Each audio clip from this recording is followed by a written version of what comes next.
ലഹരിവിരുദ്ധ ദിനം ആചരിച്ചു. പെരിനാട് ഗവൺമെന്റ് ഹയർ സെക്കൻഡറി സ്കൂളിലെ ഹൈസ്കൂൾ വിഭാഗത്തിലാണ് ലഹരിവിരുദ്ധ ദിനം ആചരിച്ചത്.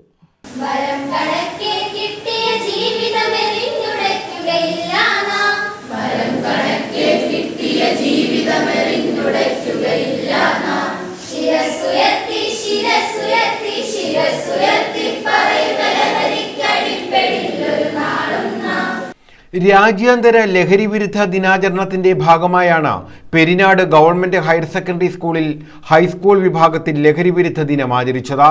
പ്രഥമാധ്യാപിക ഉഷാകുമാരി ലഹരി വിരുദ്ധ സന്ദേശം നൽകി.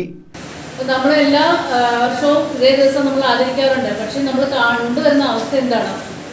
ഓരോ വർഷം കഴിയുന്തോറും ഈ ലഹരി ഉപയോഗിക്കുന്നവരുടെ എണ്ണവും അതുപോലെ ലഹരി ഉപയോഗിച്ചുണ്ടാകുന്ന കുറ്റകൃത്യങ്ങളുടെ എണ്ണവും ഒക്കെ കൂടിക്കൊണ്ടിരിക്കുകയാണ്. അപ്പോൾ നമ്മുടെ കൊല്ലം ജില്ലയിൽ നമ്മൾ കണ്ടു 21 വയസ്സുള്ളൊരു പയ്യൻ സ്വന്തം അമ്മയും അമ്മയുടെ അമ്മ അതുപോലെ നമ്മൾ വായിച്ചു കാണുമല്ലോ, പത്രത്തിൽ വായിച്ചു കാണും, വളരെ ക്രൂരമായ രീതിയിൽ വകവരുത്തിയ കാര്യം. അപ്പോൾ അത് അവൻ ലഹരിക്ക് അടിമയായിരുന്നു. അപ്പോൾ ലഹരി നമ്മുടെ ശരീരത്തിൽ നമ്മൾ ആദ്യം ഇതൊരു രസമായിട്ടൊക്കെ തുടങ്ങും. പക്ഷേ ഇത് പിന്നീട് നമുക്ക് പോലും അത് നിയന്ത്രിക്കാൻ പറ്റാത്ത രീതിയിലേക്ക് കാര്യങ്ങൾ മാറും. അധ്യാപിക സുനി വിദ്യാർത്ഥികൾക്കിടയിൽ വർദ്ധിച്ചു വരുന്ന ലഹരിയെക്കുറിച്ച് പ്രഭാഷണം നടത്തി. SMC ചെയർമാൻ സുനിൽകുമാർ, അധ്യാപകരായ ബീന, രാഖി RS നായർ, രജനി, ഉപാസന തുടങ്ങിയവർ പങ്കെടുത്തു. വിദ്യാർത്ഥികൾ ലഹരി വിരുദ്ധ പ്രതിജ്ഞയും എടുത്തു.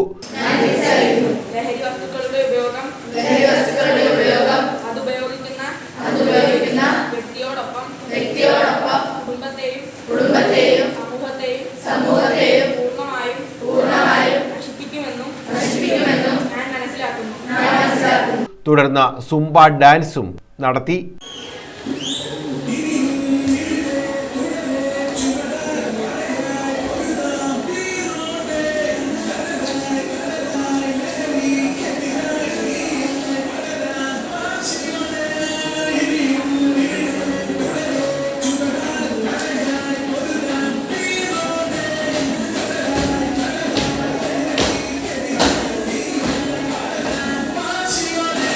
ന്യൂസ് ബ്യൂറോ, കൊല്ലം.